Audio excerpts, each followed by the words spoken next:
Well, let us talk about heat-related deaths tonight. And when we find out about them, if you're keeping up, you might have noticed a difference between this summer and last summer. Now, during this week's heat emergency, the Oregon State Medical Examiner's Office has reported 5 people have died from a suspected heat-related illness. Last year, we first learned about heat-related deaths 2 days after the final day of the heat dome. As you know, as journalists, timely reporting and transparency are important. So, of course, we can share those details with all of you. So what exactly changed and why?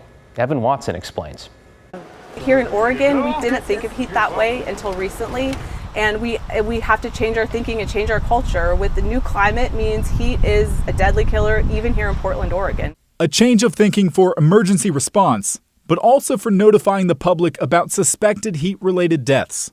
Both state and county medical examiners' offices are sharing public notices about potential hyperthermia deaths each day as this heat emergency unfolds.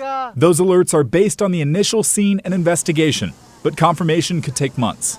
Last year, we first learned of potential heatwave-related deaths 2 days after the final day of excessive heat. So what changed? I think that last year made a change in our thinking across the whole state of Oregon. Portland Chief Resilience Officer Jana Papaefthimiou says these ongoing notifications will likely help people take the hot temperature more seriously.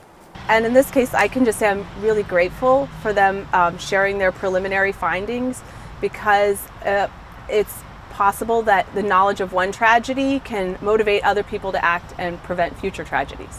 The State Medical Examiner's Office says it's recommending counties focus on reporting and documenting these cases in our case management system in a way that allows tracking, meaning the state can release information about potential deaths more quickly.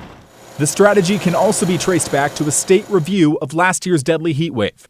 The Oregon Office of Emergency Management said real-time tracking of deaths was a problem, with delays in getting that information to the public. So it recommended increases in medical examiner call-outs for heat-suspected deaths.